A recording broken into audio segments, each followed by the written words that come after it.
નમસ્કાર મિત્રો, good morning. આજે આપણે પાંચમા પાઠમાં થોડાક આગળ જઈએ। પાંચમા પાઠની અંદર આપણે કોષીય અંગિકાઓ એના વિશે ચર્ચા કરતા હતા। એમાં અંતઃકોષરસ જાળ વિશે આપણે ચર્ચા કરી લીધી હતી। હવે આજે કોષમાં રહેલી એ બીજી અંગિકા જેની આપણે વાત કરવાના છીએ, તે અંગિકા એટલે ગોલ્ગી પ્રસાધનો। પહેલા એક વાત સમજાવી દે મિત્રો તમને કે આપણે એવી ચર્ચા કરીએ છીએ કે જે કુદરતે તૈયાર કરેલી વાત છે, આપણે એને ખાલી સમજવાનો પ્રયત્ન કરીએ છીએ। કુદરતે બનાવેલી જે કાંઈ પ્રકૃતિ છે, નેચરલી જે કુદરતે તૈયાર કરેલી વાતો છે, તે વાતોને આપણે એક સમજવાનો પ્રામાણિક પ્રયત્ન કરીએ છીએ। તો એ પ્રયત્નમાં આપણે આગળ વધીએ। આવું મોટું વિરાટકાય શરીર, એની અંદર લગભગ 100 ટ્રિલિયન અસંખ્ય કોષો રહેલા છે। આ દરેક કોષની અંદર આવી જુદી જુદી અંગિકાઓ રહેલી છે। વિચાર કરો, કેવડું શરીર, એમાં કેવડો કોષ, કોષની અંદર કેવડી અંગિકા, અને તેને આપણે સમજવાનો એક પ્રયત્ન કરીએ છીએ। તો આજે આપણે ગોલ્ગી પ્રસાધન વિશે સમજવાનો એક પ્રયત્ન કરીએ। તો ગોલ્ગી પ્રસાધન છે તે સૌપ્રથમ એનું વર્ણન એટલા માટે શોધ ન કહી શકાય અને વર્ણન કહી શકાય, તો ઇન્વેન્શન નથી, એક શોધ કે ભાઈ એક કોષની અંદર કંઈક આવા પ્રકારનું છે, તે કંઈક આવું કામ કરે છે, તેની રચના કંઈક આવી છે, આવું બધું જોવાનો પ્રયત્ન અને એ બધાનું વર્ણન કરવા માટે પહેલો પ્રયત્ન કેમિલો ગોલ્ગી નામના વૈજ્ઞાનિકે કર્યો હતો। હવે જેનું બંધારણ હોય કેવું, આ બંધારણના મુદ્દાઓ છે કે ગોલ્ગી પ્રસાધનનું બંધારણ હોય કેવું, તો કે ગોલ્ગી પ્રસાધન પર પટલ આવેલા હોય છે। કે પહેલી વાત એ કે પડવાળી રચના થઈ ગઈ, પટલ, પડ, કલા, સ્તર, આ બધી શબ્દ એક સરખા અહીંયા ગણવાના આપણે અત્યારે। ગોલ્ગી પ્રસાધન નું બંધારણ કેવું, તો કે પટલવાળી રચના છે, એકબીજાને સમાંતર થપ્પીઓમાં ગોઠવાયેલી પુટિકાઓ યુક્ત, એટલે થપ્પીઓમાં ગોઠવાયેલી પુટિકાઓ યુક્ત બે વાતો આવી। હવે કેવી રીતના થપ્પીઓમાં ગોઠવાયેલી છે તે આપણે જોઈએ।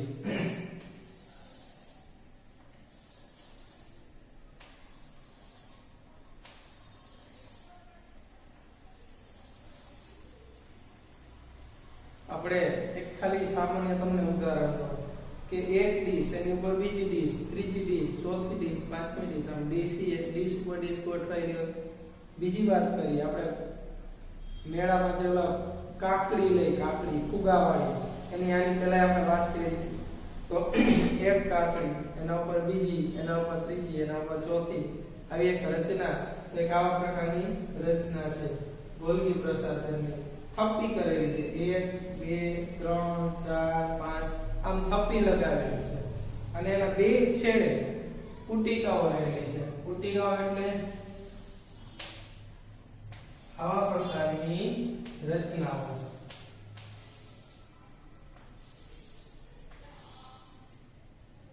આ થપ્પીની રચના છે અને આ પુટિકાઓ યુક્ત છે। પુટિકાઓ યુક્ત એટલે પુટિકાઓ વાળી। એ કાકડીને માની લો કે બે બાજુ આપણે આમ 2-3 આંટા વાળી દઈએ એટલે અહીંયા પુટિકા જેવી રચના આપણને સમજાય। સમજવા માટે કહું છું, કાકડીનું ઉદાહરણ સમજવા માટે, કેમ કે આને આપણે અત્યારે જોઈ શકતા નથી। હવે શું કહે છે, તો કે પુટિકાઓ યુક્ત પટલથી આવરી તંત્રની રચના છે। તો પટલથી આવરેલા પડ જ છે, આનું આ રહ્યું એ આખે આખું એનું એક પડ થયું, બરાબર। પુટિકાને શું કહેવામાં આવે છે, તો કે આ પુટિકાને આપણે શું કહીએ છીએ, સિસ્ટરની એવો શબ્દ વાપરીએ પુટિકાઓને સિસ્ટરની કહેવામાં આવે. પછી આ પુટિકા આમ પણ હોઈ શકે, આ રીતે હોય તો આ આખો ભાગ સિસ્ટરની કહીએ. આ પટલો કેટલીકવાર અંતઃકોષરસ જાળના પટલ સાથે જોડાયેલા હોય છે. તો આ પળો છે તે આવી રીતના હોઈ શકે, આમ છૂટા છવાયા પણ હોઈ શકે એકાદ બે. અને અંતઃકોષરસ ઝાડ છે એની સાથે પણ આ જાળીની જેમ ચોટી જાય અથવા ગોઠવાઈ ગયેલા હોય એટલે જાળી જેવી રચના કરી નાખે છે. પછી તેના કાર્ય વિશેની વાત કરીએ. આજે વાત કરી તે બંધારણ વિશેની વાત કરી, બરાબર, તેનું બંધારણ કેવું હોય તે. હવે જે વાત કરીએ છીએ તે તેનું કાર્ય શું છે, તો અંતઃકોષરસ ઝાડ દ્વારા સંશ્લેષિત દ્રવ્યનું પેકેજિંગ કરવાનું, બરાબર, અને તેને કોષની અંદર ને બહાર લઈ જવાનું કામ કોણ કરે છે, ગોલ્ગી પ્રસાધન. એટલે હું તો તમને આપણી વ્યવહારુ ભાષામાં એક સમજાવવાનો પ્રયત્ન કરું તો આ ટ્રાન્સપોર્ટેશન નું કામ કરે. શું કરે? ટ્રાન્સપોર્ટેશન. જે કારખાનું હોય તો કારખાનામાં પ્રોડક્શન થયેલું હોય તો પ્રોડક્શન થયેલો માલ તે શું કરવાનું, કારખાનામાં ત્યાં રાખે તો ચાલે નહીં. તો શું કરવાનું, તે પ્રોડક્ટ થયેલો માલ છે તેનું પેકેજિંગ કરવું પડે. પેકેજિંગ કર્યા પછી જે મુજબનો ઓર્ડર મળેલો છે તે મુજબ તેને વાહનમાં ટ્રાન્સપોર્ટેશન, આપણે જેને કહીએ છીએ વાહન વ્યવહાર, વાહનમાં તેને પોતાની યોગ્ય જગ્યાએ મોકલી આપવાનો હોય છે. તો આનું પેલું મુખ્ય કામ છે કે અંતઃકોષરસ ઝાડ જે દ્રવ્ય તૈયાર કરે, આપણે સમજ્યા અંતઃકોષરસ ઝાડમાં કયું દ્રવ્ય, તો કે પ્રોટીનનું સંશ્લેષણ રિબોઝોમ્સ કરતા હતા. ખ્યાલ આવ્યો? કણિકાનું અંતઃકોષરસ ઝાડમાં થતું હતું. જ્યારે લીસી અંતઃકોષરસ ઝાડ SER, બરાબર, તો એની પણ વાત કરી હતી. તે ચરબીનું સંશ્લેષણ કરતી હતી, બરાબર. તો તે જે દ્રવ્યનું સંશ્લેષણ કરેલું છે તે દ્રવ્યનું પહેલા પેકેજિંગ કરે, એમનું નહીં. પેકેજિંગ જો કુદરતની કેટલી કમાલ છે, કેટલી કાળજી રાખે છે અંદર, તેનું પેકેજિંગ કરે. પેકેજિંગ કરીને તેને કોષની અંદર જો લઈ જવાનું હોય તો અંદર લઈ જાય, અંદર કોઈ જગ્યાએ પહોંચાડવાનું હોય, દાખલા તરીકે મોરબીમાં કારખાનું હોય અને મોરબીમાં જ કોઈ જગ્યાએ એને લઈ જવાનો હોય માલને, તો ત્યાં લઈ આવે. અથવા કોષની બહાર, એટલે મોરબીની બહાર કે રાજ્યની બહાર, સ્ટેટની બહાર પણ માલ સામાનને પહોંચાડવાનું કામ કરે છે, બરાબર. હવે પુટિકાઓ છે, પુટિકાઓની આપણે વાત કરી હતી તે, તો પુટિકાઓમાં નિપજનું પેકેજિંગ કરવામાં આવે છે. જે નિપજ તૈયાર થયેલી હોય તેનું પેકેજિંગ કરી એનું રૂપાંતરણ પણ કરે. ઘણીવાર એવું બને કે જે માલ જે પ્રકારનું પેકેજિંગ કરેલું હોય તો જે પ્રકારનું દ્રવ્ય નિર્માણ થયેલું હોય તે પ્રકારનું દ્રવ્ય છે તે કોઈ જગ્યાએ પહોંચાડવાનું ન હોય, પણ તેનું રૂપાંતરણ કરી નવા પ્રકારનું દ્રવ્ય ત્યાં પહોંચાડવાનું હોય. તો રૂપાંતરણ કરવાનું પણ કામ કોણ કરે છે? આ ગોલ્ગી પ્રસાધન. રૂપાંતર કરે અને તેનો સંગ્રહ પણ કરી રાખે. ગોડાઉન, ગોલ્ગી એટલે ગોડાઉન, ગોલ્ગી, ગો એટલે ગોડાઉન, ગોડાઉનનું પણ કામ કરે. પ્રોડક્શન થઈ ગયું, તૈયાર થઈ ગયું, ઓકે, એનું પેકેજિંગ કર્યું. પેકેજિંગ કર્યા પછી તેનું રૂપાંતરણ કરી નાખ્યું. હવે જ્યાં સુધી ઓર્ડર નથી મળ્યો ત્યાં સુધી તેને સંગ્રહ કરી રાખવાનું કામ પણ કોણ કરે છે? ગોલ્ગી પ્રસાધન. બરાબર, 3 કામ થયા. હવે કેટલાક કિસ્સાઓમાં, એટલે બધી વખતે ન થતું હોય, ક્યારેક થતું હોય, તો કેટલાક કિસ્સાઓમાં તે સરળ શર્કરામાં, જો સરળ શર્કરા, તમારે આવા શબ્દ શર્કરા શબ્દ આવી ગયેલો છે. શર્કરા, જટિલ શર્કરા, સરળ શર્કરા, આપણે જે ઘઉં ને આ બધું ખાઈએ ને તે જટિલ શર્કરાના સ્વરૂપો છે, બરાબર. ડાયરેક્ટ ગ્લુકોઝ છે ને તે થોડું સરળ શર્કરાનું સ્વરૂપ છે. પણ એ બધી વાતો બહુ ડિટેલની વાતો છે. પણ અત્યારે આપણે એટલું સમજીએ, જો ચોખા ખાઈએ, બરાબર, ભાત છે ને આપણે કહીએ ને તો ભાત છે, ધાન્ય કોઈ પણ પ્રકારનું ખાતા તેની અંદર શર્કરા રહેલી છે, તે જટિલ પ્રકારની શર્કરા છે. એમ સરળ પ્રકારની શર્કરા પણ હોય. તો સરળ પ્રકારની શર્કરા છે તેમાંથી તે કેવી શર્કરા તૈયાર કરે? જટિલ. કેમ કે શરીરમાં કોષમાં જે વસ્તુની જરૂરિયાત હોય તે મુજબનું તે રૂપાંતરણ કરવા માટે અહીંયા આપણે વાત કરી ને રૂપાંતરણ કરે એટલે રૂપાંતરણ કરવાનું કામ પણ ઈ કરે છે. બરાબર. અને લાઇસોસોમ્સમાં પણ લાઇસોસોમ્સના નિર્માણ વખતે પણ તે કંઈક ભાગ ભજવે છે. તો આજે વાત હતી મિત્રો તે શેની વાત હતી? ગોલ્ગી પ્રસાધનની વાત હતી. ગોલ્ગી પ્રસાધનમાં પુટિકાઓ કહીએ છીએ, આ નલિકાઓ છે જેની થપ્પી લાગેલી છે. બરાબર. હવે આ ગોલ્ગી પ્રસાધન પૂરું કરીએ પછી ટોપિક આપણો છે કે લાઇસોસોમ્સ છે તેને આપણે આગળ જોઈએ.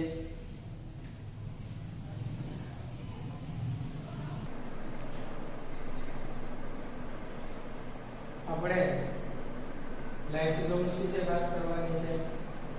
લાઇસોસોમ છે તે કોષની અંદર રહેલા સફાઈ કામદારો છે. સફાઈ કામદાર એટલે નાની લાઇસોસોમ છે એવી ઘણી બધી નાની અંગિકાઓ રહેલી છે. એક બે ન હોય, ઘણી બધી હોય. સફાઈ કામદારો છે એટલા માટે કે કોષની સફાઈની સંપૂર્ણ જવાબદારી એને સોંપેલી છે. લાઇસોસોમ્સ જો કોષની અંદર ન હોય તો કોષ છે તેની સફાઈનું કામ બિલકુલ થાય નહીં. સફાઈનું કામ એટલે શું?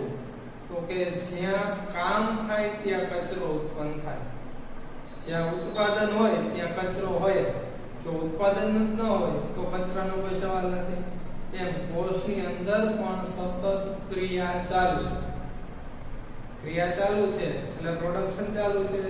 એના કારણે કચરો નીકળવાનો જેને આપણે ઉત્સર્ગ દ્રવ્ય કહીએ છીએ. બરાબર.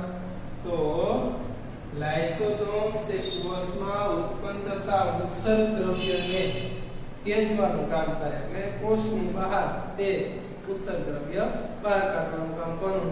લાઇસોસોમ. જો કોષની વાત કરીએ છીએ મિત્રો. હવે કોઈ પણ વિદેશી દ્રવ્ય જો મિત્રો હવે વિદેશી દ્રવ્ય એટલે લાઇસોસોમ્સને ખબર પડતી હોય કે આ અમેરિકાનું છે, ના આફ્રિકાનું છે, ના દુબઈનું છે, ના ચીનનું છે. એમ વિદેશી દ્રવ્ય નહીં, પણ જે દ્રવ્ય કોષ માટે પ્રતિકૂળ છે, અનુકૂળ નથી, કોષ માટે હાનિકારક છે તેવું દ્રવ્ય છે તેને લાઇસોસોમ્સ વિદેશી દ્રવ્ય કહે છે. બરાબર.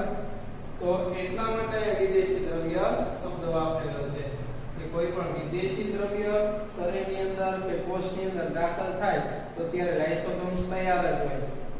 બરાબર. તેને બહાર કાઢવા માટે કે દૂર કરવા માટે. તૂટેલી કોષીય અંગિકાઓનું પાચન કરીને તેના પૂર્ણ કોષને સ્વચ્છ રાખવાનું કામ કરે છે. આ એનું મુખ્ય કામ છે. તૂટેલી કોષીય અંગિકાઓ એટલે શું? તો જો મિત્રો કોષની અંદર ઘણી બધી અંગિકાઓ છે તે સતત પોતાનું કામ ચાલુ રાખે. એક પણ અંગિકા એવી નથી કે એને શાંતિથી બેસી રહેવાનું છે એવું છે જ નહીં. કર્મનો સિદ્ધાંત બધાને લાગુ પડે. બરાબર.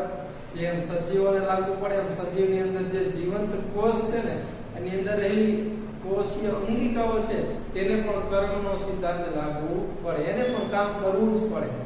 ખ્યાલ આવ્યો? તો સતત કામ કર્યા કરે તો કર્મને સતત કામ કરવાને કારણે તેની અંદર ક્યારેક તૂટ થાય, નબળી પડે, ઈજાવાળી થાય ને. સતત તમે બાઇકને ચલાવ્યા જ કરો તો એક સમયે બાઇકના અંદરના સ્પેર પાર્ટ આ તે જે કાંઈ ઢીલું પડે, તૂટે, ક્રેક થાય, બગડે, થાય ને.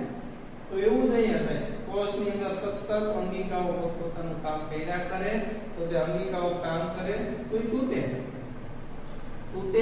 એટલે તૂટેલી અંગિકાઓ છે તેનું પાચન કરવાનું કામ કરે. એનું પાચન કેવી રીતના કરે?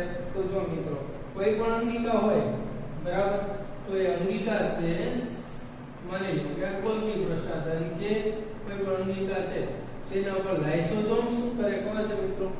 લાઇસોસોમ્સ તેના ઉપર પાચક ઉત્સેચકો છોડે. જેની પાસે છે અંતઃકોષરસ ઝાડ કણિકામય અંતઃકોષરસ ઝાડ છે ને, તે કણિકામય અંતઃકોષરસ ઝાડ એ લાઇસોસોમ્સ ને ગિફ્ટ આપી છે. ગિફ્ટ કે લે આ તારે પાચક ઉત્સેચકોની જરૂર પડશે. શા માટે? તો કે જો આવી અંગિકાઓ તૂટી જાય ત્યારે તેનું પાચન કરવાનું કામ તારે જ કરવાનું છે.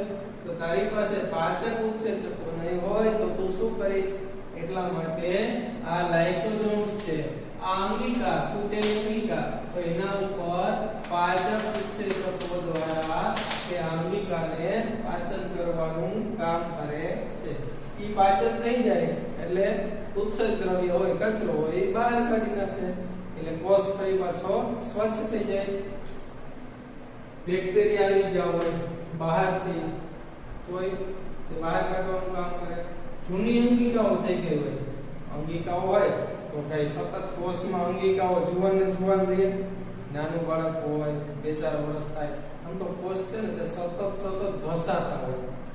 એવું નથી કે આ 1 વર્ષના હોય ત્યારે જે કોષ હોય, બાળક હોય ત્યારે જે કોષ હોય એ આપણે 60 વર્ષ થાય ત્યારે કોષ હોય ના. કોષોનું આયુષ્ય કાળ હોય, કોષો સતત ઘસાયા કરતા હોય, કારણ કોષોની અંદર રહેલી અંગિકાઓ સતત ઘસાતી હોય. કામ કરવાનું હોય, કામ કરીએ તો ઘસારો લાગે. કામ જેમ જેમ કર્યા કરો તેમ તેનો ઘસારો લાગ્યા કરે. એટલે સતત બોલવાનું કામ કરીએ તો ગળાને ઘસારો લાગે, સતત દોડવાનું કામ કરીએ તો પગને ઘસારો લાગે. ઘસારો લાગે, સતત વિચાર્યા કરીએ તો મગજને ઘસારો લાગે. લાગે ને? એ કોષની અંદર રહેલી અંગિકાઓ છે જે સતત કાર્યરત હોવાને કારણે ઘસારો લાગે, તે જૂની થઈ જાય તો તે જૂની અંગિકાઓને નાશ થવાને આરે હોય. એવી અંગિકાઓ કે જે હવે જાજો સમય ટકી શકે તેવી નથી, તેવી અંગિકાઓ છે. તેનું પણ લાઇસોસોમ શું કરે? વિઘટન કરી નાખે, એટલે નાના ટુકડાઓમાં વહેંચી તેનું પણ પાચન કરી નાખે. હવે લાઇસોસોમ્સ પાસે પાચન માટેના સક્રિય ઉત્સેચકો, મેં તમને કીધું ને કે કોણે આપ્યા પાચન માટેના સક્રિય ઉત્સેચકો? તો કે કણિકામય અંતઃકોષરસ ઝાડે આપ્યા. બરાબર? તેને આપ્યા. અને પાચક ઉત્સેચક હોવાને કારણે તે કોઈ પણ કાર્બનિક દ્રવ્ય હોય ને તેને તોડવાની ક્ષમતા ધરાવે. અને આ અંગિકાઓ બનેલી શેનાથી હોય? પ્રોટીન ને કાર્બનિક દ્રવ્યથી. પ્રોટીન, ચરબી, કાર્બનિક દ્રવ્ય એનાથી જ આપણે બધા સંપૂર્ણપણે બનેલા છે. બરાબર? ન્યુક્લિક એસિડ છે, પ્રોટીન છે, ચરબી છે, કાર્બનિક દ્રવ્યો એનાથી આપણે બધાનું કાર્બનિક દ્રવ્ય એટલે ગ્લુકોઝ. બરાબર? આપણે તેનાથી જ બધા બનેલા છે. તો હવે આ વાત બહુ મહત્વની. કોષીય ચયાપચય દરમિયાન, કોષીય ચયાપચય એટલે શું?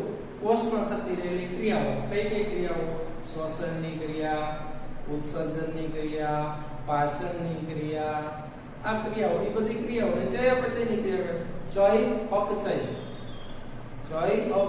તો ચયાપચયની ક્રિયાઓ દરમિયાન વિક્ષેપ સર્જાતા. વિક્ષેપ સર્જાતા એટલે શું? આમાં ચયાપચયની ક્રિયા દરમિયાન વચ્ચે કંઈક ડિસ્ટર્બ થાય, તકલીફ ઊભી થાય તો તે વિક્ષેપ ઉત્પન્ન થાય, ડિસ્ટર્બન્સ થાય ત્યારે લાઇસોસોમ શું કરે ખબર છે? પોતાના જ કોષોનું પાચન કરી નાખે છે. લાઇસોસોમ શું કરે? પોતાનો જ કોષ હોય, તે કોષની જે અંગિકાઓ બધી માની લો કે ચયાપચયની ક્રિયા દરમિયાન બધી અંગિકાઓ શ્વસન હરખી રીતે નથી થતું, પાચન વ્યવસ્થિત નથી થતું, ઉત્સર્જન નથી થતું. આવું થાય ને તો લાઇસોસોમ્સની કણિકાઓ બધી શું કરે? લાઇસોસોમ છે ને તે કોષને જ પચાવી નાખે. એટલે કોષનું જ પાચન કરી નાખે. બરાબર? તો વિક્ષેપ ઉત્પન્ન થાય ત્યારે પોતાના જ કોષનું પાચન કરી નાખે છે. ઉદાહરણ તરીકે જ્યારે કોઈ કોષ ઈજાગ્રસ્ત બને છે, કોષ ઈજાગ્રસ્ત બને, ટીકા પાટું કરતા હોય તો કેટલાય કોષ ઈજાગ્રસ્ત થઈ જાય. ગરમા ગરમ ખાતા હોય, ન ખાવાનું ખાતા હોય. બરાબર? તો તે બધું છે ને તે કોષોને ઈજાગ્રસ્ત કરવાની ક્રિયાઓ છે. બરાબર? ન પીવાનું પીતા હોય તો કોષ ઈજાગ્રસ્ત થાય.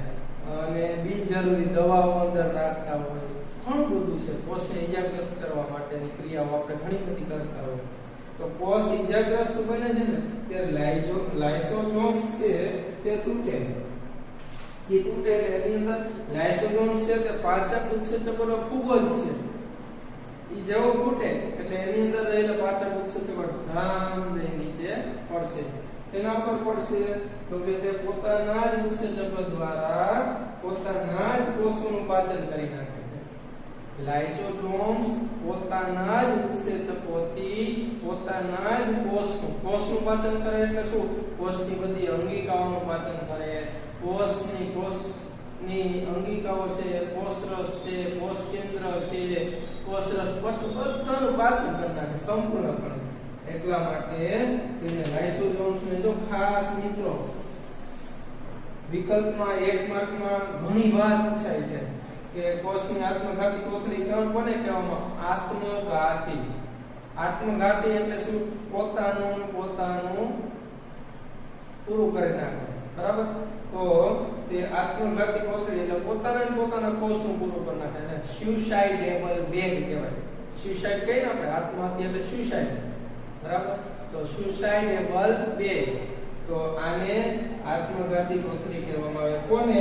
લાઇસોસોમ્સ ને. બરાબર?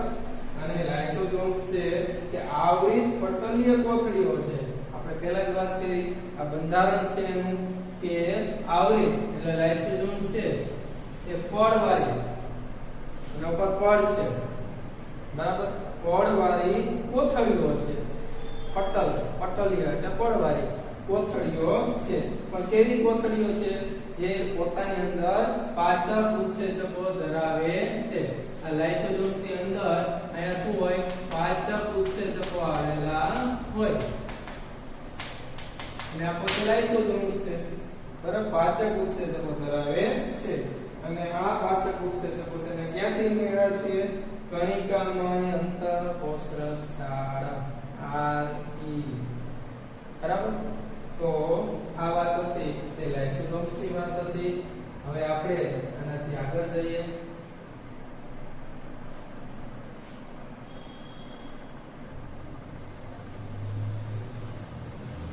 હવે વાત એ કણાભ સૂત્રની. કણાભ સૂત્ર છે તે કોષની ખૂબ જ અગત્યની અંગિકા છે.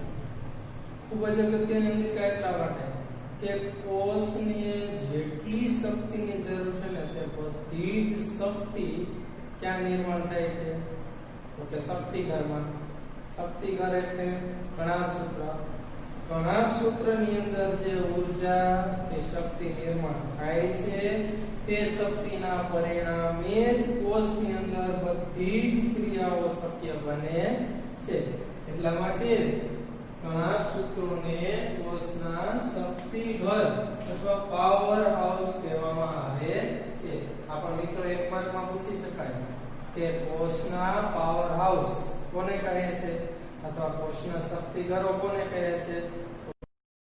કોષના શક્તિઘરો એટલે કણાભ સૂત્રો. કણાભ સૂત્રોમાં એટીપી આવેલું હોય. શું હોય? એનું પૂરું નામ થશે એડિનોસાઇન ટ્રાઇફોસ્ફેટ. આ એટીપી છે ને મિત્રો તે ફોસ્ફેટની કણિકાઓ છે. બરાબર? આગળ તમે 11 વારમાં જોશો તો વિશેષ ઘણું બધું સમજવાનું છે. અહીંયા તો આપણને આપણી કક્ષા મુજબ ઘણું આપેલું છે પણ શોર્ટમાં આપેલું છે. જ્યારે 11 બારમાં જશો એટલે તમારું એક લેવલ હશે ત્યારે તમને આ સમજવાની ખૂબ મજા આવશે. તો એડિનોસાઇન ટ્રાઇફોસ્ફેટ એટલે એટીપી આ ફોસ્ફેટની કણિકાઓ છે, રાસાયણિક કણિકાઓ છે. બરાબર? તે ફોસ્ફેટની કણિકાઓ છે જેમાંથી કોષને શું પ્રાપ્ત થાય છે? ઊર્જા. આ એટીપી એટલે ઊર્જાની કણિકાઓ. બરાબર? એટીપી ને કોષના ઊર્જા ચલણ પણ કહેવામાં આવે અથવા શક્તિ ચલણ. બરાબર? આ ચલણ શબ્દ છે રોકેટમાં વપરાય. રોકેટમાં જે ઈંધણ ભરવા માટે જે વાપરવામાં આવે ને, બરાબર? તો અહીંયા શક્તિ ચલણ અથવા ઊર્જા ચલણ કોને કહેવામાં આવે છે? એટીપી ને. કેમ કે ત્યાંથી કોષને ઊર્જા મળે છે. યાંત્રિક કાર્ય માટે અને નવા રાસાયણિક સંયોજનો બનાવવા માટે કોષમાં એટીપી ના સ્વરૂપમાં ઊર્જા સંગ્રહ પામે છે. જો કોષમાં એટીપી ના સ્વરૂપમાં ઊર્જા સંગ્રહ પામેલી હશે તો જ નવા રાસાયણિક સંયોજનો નિર્માણ થઈ શકશે અથવા યાંત્રિક કાર્ય કોષને જે કંઈ કાર્ય કરવાના છે તે યાંત્રિક કાર્ય એટલે યંત્ર અંગિકાઓ વડે થતા રહેલા કાર્યો અને તેની અંદર રાસાયણિક સંયોજનો તૈયાર કરવા હશે તો તેમાં પણ ઊર્જાની જરૂર પડશે તે ઊર્જા તેને ક્યાંથી મળશે તો કે એટીપી ના અણુઓમાંથી જ મળે છે ઘણા સૂત્રો છે ને તે બેવડું આવરણ ધરાવે હવે જો મિત્રો અહીંથી બંધારણની વાત થઈ ગઈ બરાબર આ બધી જ વાત હતી અહીંયાથી બંધારણ ચાલુ થયું બેવડું આવરણ ધરાવે છે એટલે શું તો કે ઘણા સૂત્રોમાં બે પળ રહેલા છે એક બાહ્ય પળ છે અને એક આંતરિક પળ છે આપણે કટિંગ કરેલું હોય તેવી રીતના લઈએ અત્યારે ઘણા સૂત્ર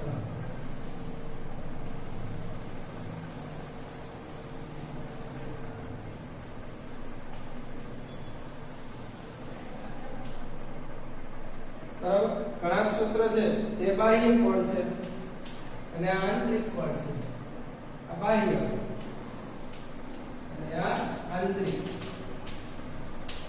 બાહ્ય આવરણ છે તેમાં નાના નાના છિદ્રો રહેલા છે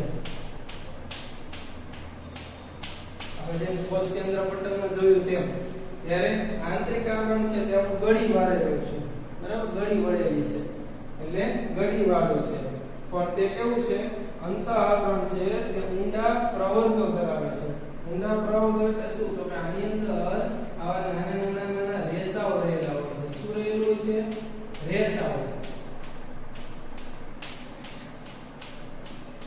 જો મિત્રો જ્યાં પ્રવર્ધો શબ્દ આવે ને પ્રવર્ધો એટલે નાના તાંતણાઓ રેસાઓ બરાબર તે સમજવાનું તેની અંદર ઊંડા અંતઃ પ્રવર્ધો રહેલા છે આ અંતઃ પ્રવર્ધો છે હવે એટીપી નિર્માણની રાસાયણિક પ્રક્રિયા કરવી હોય તો એટીપી ક્યાં ઉત્પન્ન કરવો એટીપી ઉત્પન્ન કરવા માટેની મોટી જગ્યા જોઈએ વિશાળ જગ્યા જોઈએ તો એટીપી ના અણુઓ નિર્માણ કરવા માટે કઈ જગ્યા તો કે આ અંતઃ પ્રવર્ધો છે ને તે તેને જગ્યા આપે છે ઘણા સૂત્રો પાસે પોતાનું ડીએનએ છે જો બધી જ અંગિકાઓ પાસે પોતાનું ડીએનએ પોતાનું રિબોઝોમ હોતા નથી પણ કણાક સૂત્ર અને રંજક કણ એમાં કણાક સૂત્ર પાસે પોતાનું ખુદનું ડીએનએ છે અને ખુદના જ રિબોઝોમ્સ છે જેથી કરીને તેને જરૂરિયાત હોય ત્યારે તે પોતાનું પ્રોટીન્સ જાતે નિર્માણ કરી શકે એટલે પોતાનું પ્રોટીન્સ નિર્માણ કરવા માટે તેને કુદરતે પોતાના ડીએનએ પોતાના જ રિબોઝોમ્સ આપેલા છે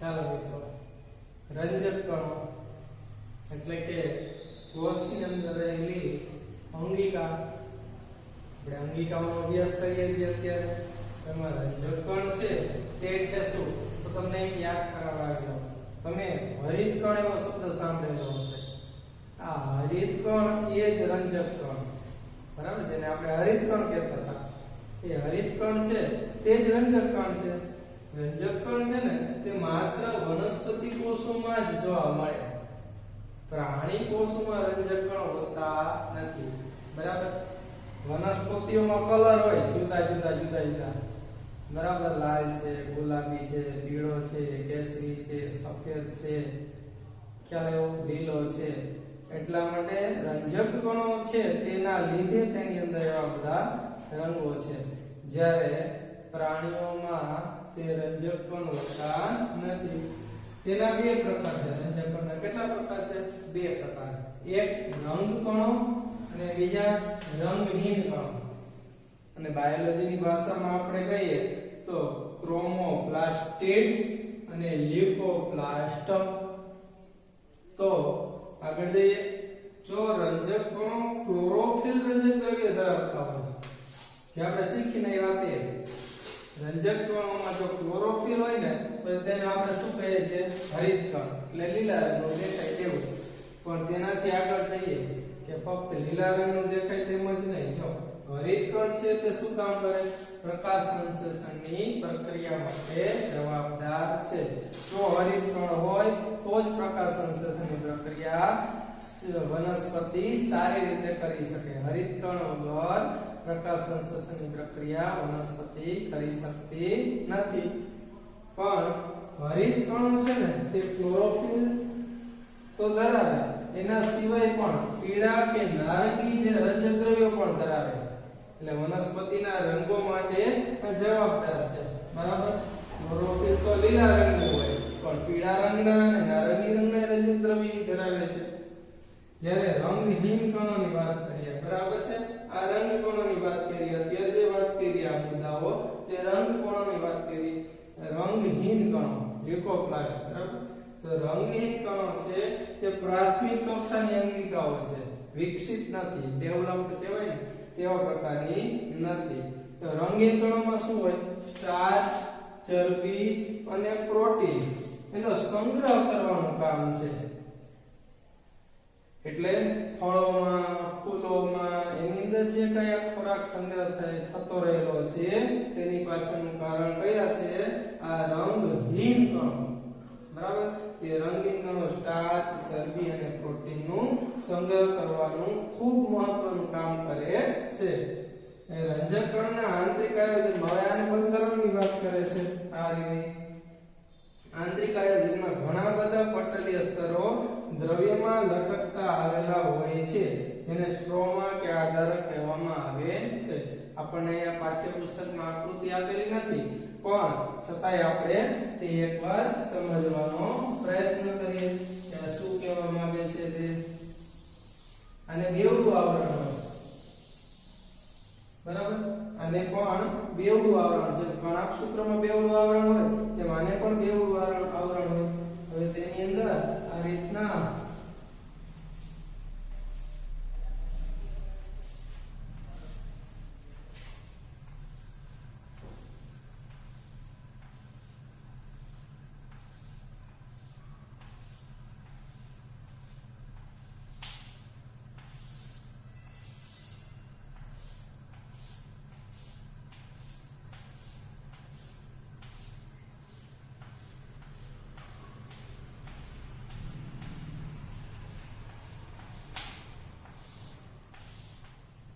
તો કઈક આવા પ્રકારની રચના હોય છે. આ ખાલી એક ડેમો માટે, તમારે આકૃતિની જરૂરિયાત નથી, આપણને પાઠ્યપુસ્તકમાં નથી, પણ આ સમજવા માટે ઘણા બધા પટલીય સ્તરો આ દ્રવ્યોમાં લટકતા હોય છે, બરાબર. અહીંયા બધે દ્રવ્યો હોય,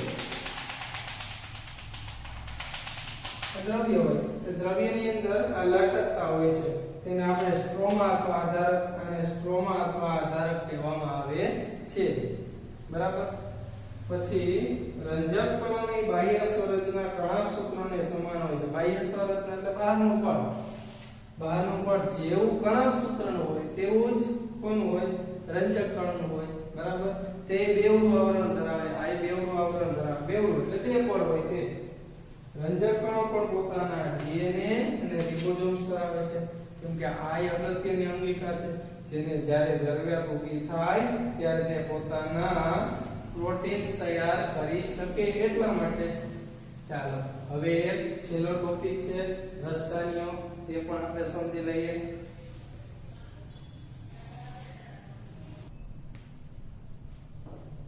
હવે રસધાનીઓ વિશે લઈએ. રસધાનીઓ છે તે આમ તો પ્રાણી કોષ અને વનસ્પતિ કોષ બંનેમાં આવેલી હોય, પણ પ્રાણી કોષોમાં રસધાનીઓ નાની હોય અથવા ન પણ હોય, જ્યારે વનસ્પતિ કોષોમાં રસધાનીઓ છે તે મોટા પ્રમાણમાં હોય છે, ખૂબ મોટા કદમાં હોય છે. એટલે કોષોમાં ઘન કે પ્રવાહી પદાર્થોનો સંગ્રહ કરતી કોથળીઓ, બરાબર. ઘન પદાર્થનો સંગ્રહ કરવો છે અથવા તો પ્રવાહી પદાર્થનો સંગ્રહ કરવો છે, તેનો સંગ્રહ કરતી જે કોથળીઓ અંદર રહેલી છે તેને આપણે શું કહીએ છીએ? રસધાનીઓ કહે છે. રસધાનીઓ છે તે પ્રાણી કોષમાં કેવી હોય તો કે નાના કદની હોય, અને વનસ્પતિ કોષમાં કેવી હોય? મોટા કદની હોય, બરાબર. વનસ્પતિ કોષમાં આ મોટો ભાગ, આ કોષ હોય તો એનો મોટો ભાગ આમ રોકી લીધેલો હોય રસધાની. કેન્દ્રની આમ ખૂણે ખાતરે વહી જવું પડે, બરાબર. વનસ્પતિ કોષની અંદર રસધાનીનો 50 થી 90% જેટલો ભાગ છે ને તે રસધાની રોકી લીધેલો હોય. વનસ્પતિ કોષમાં રસધાનીઓ છે તે કોષીય દ્રવ્યો દ્વારા ભરેલી હોય છે. રસધાનીની અંદર આની અંદર કોષીય દ્રવ્યો ભરેલા હોય. તો કોષીય દ્રવ્યો કયા કોષીય દ્રવ્યો ભરેલા હોય તેના નામ પણ આપણને પાસે તો કે કોષીય દ્રવ્યોમાં એમિનો એસિડ્સ છે, શર્કરાઓ છે અને કાર્બનિક જુદા જુદા એસિડ્સ છે. આવા અને કેટલાક પ્રોટીન્સ છે. તો આવા દ્રવ્યો છે તે વનસ્પતિ કોષની અંદર તેની રસધાનીમાં રહેલા હોય છે. અને તેનું મુખ્ય કામ શું છે ખબર છે? વનસ્પતિને આસુનતા અને બરડતા પૂરી પાડે છે. આસુનતા એટલે શું મિત્રો? વિનાશ. તમારે કોઈ પણ સમયે વનસ્પતિના કોઈ પણ અંગને એટલે કે દાખલા કે આપણે પર્ણની જ વાત કરીએ તો પર્ણને તમે જ્યારે ઝાડ ઉપર હોય ત્યારે પર્ણ છે કે ફળ છે કે ફૂલ છે તેને આપણે અડીએ તો તે આપણને હંમેશા વિનાશનો અનુભવ કરે. વનસ્પતિ નીચે આપણે ઊભા હોઈએ તો ઠંડકનો અનુભવ થાય છે. એટલે વનસ્પતિને વિનાશ આપવાનું કામ અને બરડતા એટલે શું? એક કઠણપણું. પાંદડું ભલે ગમે તેટલું નરમ હોય પણ તે તેની દાંડી સાથે કડક થઈને જ ચોટેલું હોય. આમ નિર્માલ્ય થઈને લબડતું ન હોય પાંદડું. જો તેને તોડી નાખીએ તો થાય, બાકી તે કડક જ રહે છે. એટલે બરડતા પણ આપે છે એ રસધાનીને કારણે. પછી પ્રાણીની વાત કરીએ. આ વનસ્પતિ કોષની વાત કરીએ. પ્રાણી કોષમાં અમીબાની વાત કરીએ તો અમીબા જેવા એક કોષી સજીવની અંદર રસધાની છે તે અનધાની સ્વરૂપે ઓળખાય છે. અનધાની સ્વરૂપ એટલે શું? તો કે અમીબા છે તે આવા પ્રકારનું એક કોષી પ્રાણી છે. હવે તેની આજુબાજુનો ખોરાક આવે તો તે ખોરાકને તે આમ ખોટા પગ દ્વારા આવરી લે અને તે ખોરાકને પોતાની અંદર લઈ લે. એટલે કેવો થઈ જાય ખોરાક? એ આવા પ્રકારે થઈ જાય. બરાબર. હવે આ શું થઈ ગયું? અમીબા માટે અનધાની થઈ ગઈ. શું થઈ ગઈ? અનધાની છે તો એ રસધાની જ, પણ અમીબા માટે શું થઈ ગયું? અનધાની થઈ ગઈ છે. બરાબર. અનધાની ખોરાક દ્રવ્યો ધરાવે છે. બરાબર. અને તેનો ઉપયોગ અમીબા કરે છે. કેટલાક એકકોષી સજીવો વિશિષ્ટ પ્રકારની રસધાનીઓ પણ ધરાવતા હોય છે કે જે વધારાના પાણીનો અને કેટલાક નકામા પદાર્થોનો કોષમાંથી ત્યાગ કરે. હવે આ કેવા સજીવ હોય તમને કહું? સતત પાણીમાં રહેવા વાળા એકકોષી સજીવ હોય કે જે પોતાની અંદર રહેલું વધારાનું પાણી દૂર કરે, પોતાની અંદર રહેલો વધારાનો કચરો છે તે દૂર કરે. એ કામ કરવાનું કામ કોનું છે? આનું છે. બરાબર. આ હતી રસધાનીની વાત. અને છેલ્લે એક પ્રશ્ન પણ આપણે લઈ લઈએ. એ પ્રશ્ન એટલે કયો? તો કે કોષ છે તે પાયાનો એકમ ખરો સજીવોનો. બરાબર. તો તે પાયાનો એકમ છે તેના કારણે કોષની અંદર રહેલી બધી અંગિકાઓ વડે જ કોષ કાર્યશીલ છે. અને કોષ કાર્યશીલ છે એટલે જ આપણે બધા કાર્યશીલ છે. સજીવ કાર્યશીલ છે. જો કોષ નબળો પડે કે કોષની અંગિકાઓ નબળી પડે એટલે કોષ નબળો પડે. તો કોષ નબળો પડે તો તે સજીવ છે તે નબળો પડે. એટલે કોષ છે તે સજીવનો પાયાનો એકમ છે અને કોષ છે તે સજીવનો બંધારણીય એકમ છે અને કોષ છે તે સજીવનો રચનાકીય એકમ છે. રેડી. હવે અહીંયા આપણે આ પાંચમો પાઠ પૂરો કરીએ છીએ. આના સ્વાધ્યાયના પ્રશ્ન છે તે ટેક્સ્ટ બુકમાંથી જ આપણે મુદ્દા વાઇઝ તૈયાર કરીને છે તે અહીંયા આપણે લખેલા છે. સ્વાધ્યાયના પ્રશ્ન પાઠ્યપુસ્તકમાંથી તૈયાર કરીને આપણે પાકી નોટમાં વ્યવસ્થિત તેને ઉતારવાના છે. અને આ પાઠને સાથે સાથે પાકો પણ કરતો જવાનો છે. જ્યારે હોમવર્કનો વારો આવે ત્યારે હોમવર્કમાં આપણે તે બતાવવાનું પણ છે. બરાબર. સારું, ચાલો આવજો.